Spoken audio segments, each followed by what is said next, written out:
প্রশাসনিক বিন্দুগুলো জানে না, মাপকাঠি জানে না।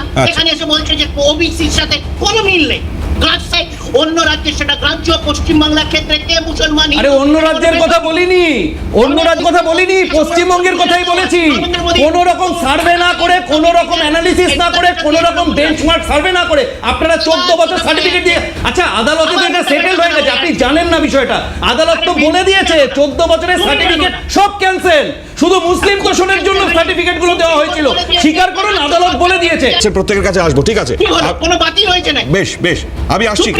দিয়েছে যে রাজ্য সরকারের এখতিয়ার আছে কে ওবিসি হবে কে ওবিসি হবে না, সেই তালিকা হ্যাঁ, কিন্তু সেটা পদ্ধতি মেইনটেইন করে। কালীঘাটের টালির চালার তলায় বসে কাস্ট সার্টিফিকেট ইস্যু করা যাবে না, তালিকা তৈরি হয় না। কোর্ট সেটাই বলেছে, কোর্ট বলেছে প্রপার সার্ভে এগিয়ে নিয়ে যাব। বেশ, ঠিক আছে। আপাতত একটা বিরলা বিরতির পর তো ছবি যে কথা বলছে তাতে এই প্রশ্নটা খুব স্বাভাবিক ওঠা। এসআইআর শুনানি পর্বে কি প্রকট হয়ে যাচ্ছে আমাদের নির্বাচন কমিশনের প্রস্তুতি, তার অভাব, এটা কি বোধ করছেন প্রত্যেকে? ডেফিনেটলি আলোচনা তো চলছে। আমাদের সৈকতের কাছে আসবো। সৈকত গিরি, সিপিআই নেতা, তিনি আমাদের সঙ্গে রয়েছেন। সৈকত, গোটা ছবি দেখে কি মনে হচ্ছে?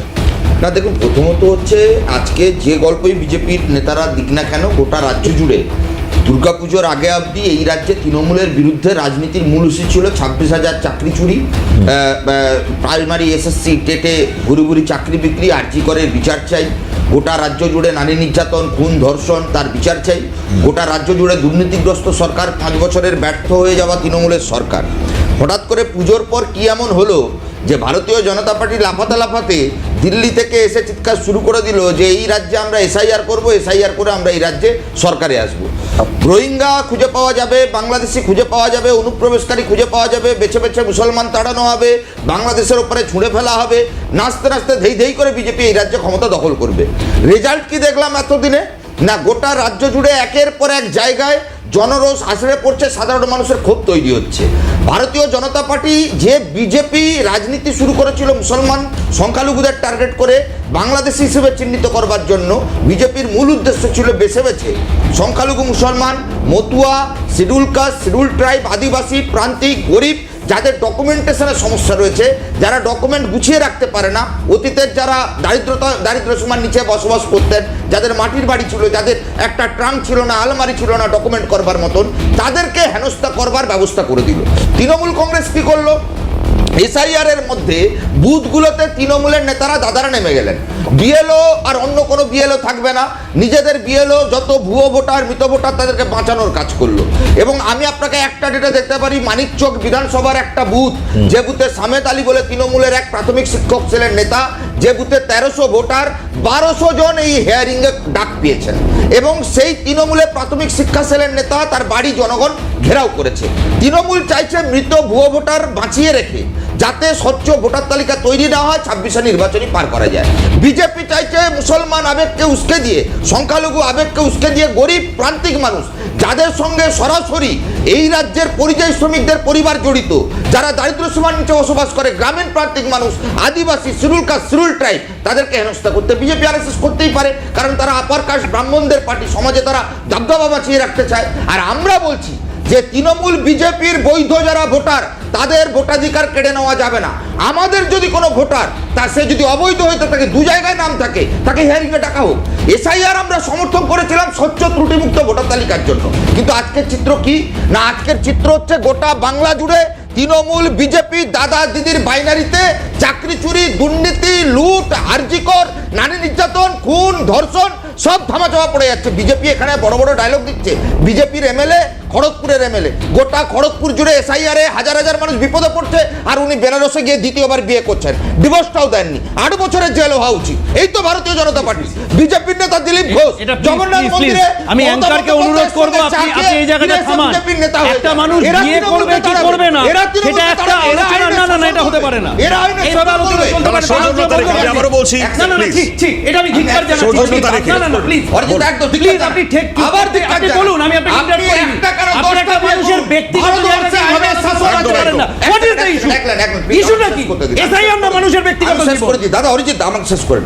আমি বলছি না, আমি অ্যাঙ্কারের কাছে আবেদন জানালাম, এই ধরনের চলে আমি আমি থাকবো না, আমি থাকবো না, আমি উঠে চলে যাবো। বেশ, বেশ, বলে দিয়েছি। এই রাজ্যে 80 বছরের বৃদ্ধা যখন সারাদিন এক কাপ চা না খেয়ে ওই এসআইআর এর হিয়ারিং এ হেনস্থায় পড়ে, যখন হ্যান্ডিক্যাপড বাবা তার ছেলেকে নিয়ে রাস্তায় দাঁড়িয়ে আমরাও থাকে বলতে পারি, কোন লাল নেতা- সেখানে বিজেপির নেতারা এই পোস্ট করে বেড়াবে, বাংলার মানুষ করে দেবে। কোন লাল নেতা কোনো ছাড় নয়, কোনো কোন ক্ষমা লাল নয়। নেতা- বিজেপি এখানে মমতাকে কোন লাল বাঁচিয়েছে, নেতার শালীবাহন এসআইআর এর বিরোধী? নামে বাংলার আমরাও মানুষকে জানি। বিপদে ফেলেছে। কোন লাল নেতার গোটা রাজ্য শালীবাহন থেকে বিজেপিকে বিরোধী? তাড়াতে আমরাও হবে, জানি। তবেই তৃণমূলকে আমরা তাড়ানো নোংরামি যাবে। করি না। এই এসআইআর ফেসাইআর এর নাম করে তৃণমূলের রক্ষা কবচ, মমতার রক্ষা কবচ এই ভারতীয় জনতা পার্টি, এদেরকে ইলেকশন কমিশনকে ঘেরাও করতে হবে। আজকেও বারাসাত মালদাতে আমাদের বিডিও অফিস ঘেরাও হয়েছে, তৃণমূলের গুন্ডারা আক্রমণ করেছে। আমরা বিজেপির বিরুদ্ধে, এসআইআর বিরুদ্ধে রাস্তায় নামলে তৃণমূল মারে, আর তৃণমূলের বিরুদ্ধে কথা বলতে গেলে বিজেপি এখানে ইডি সিবিআই কে দিয়ে তৃণমূলের চোরগুলোকে ছেড়ে দেয়। আমরা তৃণমূলের চোরগুলোকে জেলে ঢুকিয়েছিলাম, বিজেপি যবে থেকে এসছে তৃণমূলের সব চোরগুলো বাইরে ঘুরে বেড়াচ্ছে। সেটিং এর ফসল এসআইআর। এসআইআর মানে স্বচ্ছ ত্রুটিমুক্ত বেশ। ভোটার তালিকা করতে এরা চায়।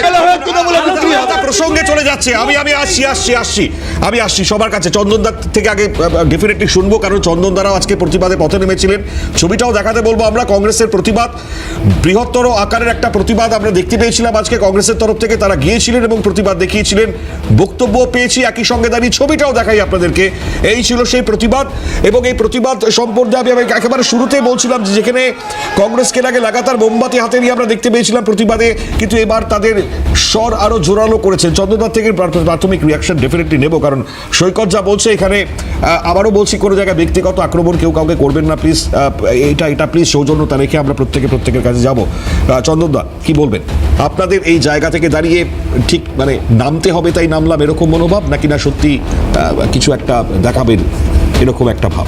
দেখো, পরিষ্কারভাবে একটা কথা বলি, আমরা এখানে শূন্য, সুতরাং কি অপটিক তৈরি করব সেটা মানুষ যেভাবে অপটিকটা নেবে সেটার উপর ডিপেন্ড করছে। কারণ এখানে আমরা কখনোই মাইটিলি বলতে পারি না 250টা সিট নিয়ে আমরা বিধানসভায় সরকার গঠন করব, আবার অ্যাট দি সেম টাইম আমরাই সরকার গঠন করব জাস্ট এই বছরের মাঝামাঝি সময় দেখবেন কোন সরকার। এটা কেন্দ্রীয় মন্ত্রীদেরও স্টেটমেন্ট আছে, আমি ওই প্রসঙ্গে যাচ্ছি না। আমি না একটা পরিষ্কার কথা বলি, ক্লাসিক্যাল ম্যাপিং অফ ভয়েসে একটা জিনিস মানে সমান্তরালভাবে গ্রহণযোগ্য।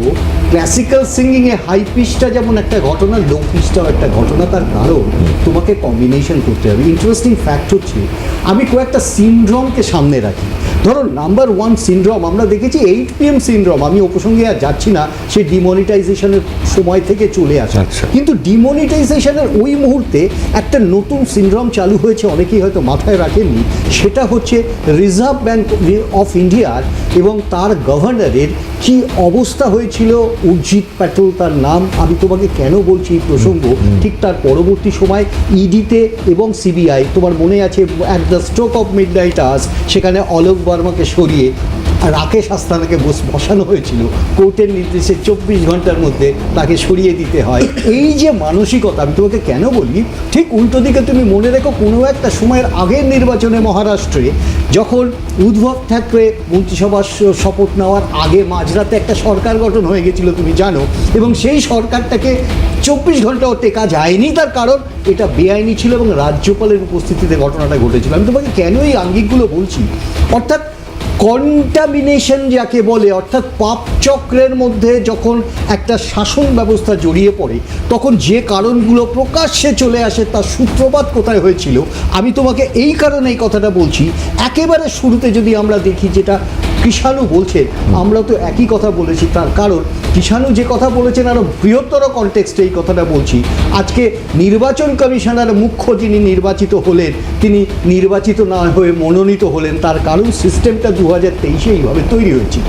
দ্বিতীয় প্রশ্নটা হচ্ছে, অর্থাৎ তুমি ঘুণের যে ব্যবস্থা, সেই ব্যবস্থা একেবারে সেই ডিমনিটাইজেশনের সময় যেটা আমাদের রিজার্ভ ব্যাঙ্কে করা হয়েছিল, প্যারালাইজেশন অফ পাওয়ার, সেটা ঠিক একটা নতুন রেপ্লিকা তৈরি হলো 2023-এ। এবং তুমি জানো আজকে এসআইআর ঘিরে আমরা যত চিৎকারই করি, আমরা যত ক্লাসিক্যাল সিঙ্গিংই করি, আলটিমেটলি এসে দাঁড়াচ্ছে ওই একটা বিভৎসতা, একটা হাহাকার, যার মধ্যে দাঁড়িয়ে আজকে মানুষগুলোকে তুমি দেখছো কিভাবে বঞ্চিত হচ্ছে, কিভাবে হেনস্থা হচ্ছে, কিভাবে মৃত্যু ঘটছে, কিভাবে মানসিক বিকারগ্রস্ত হয়ে পড়ছে।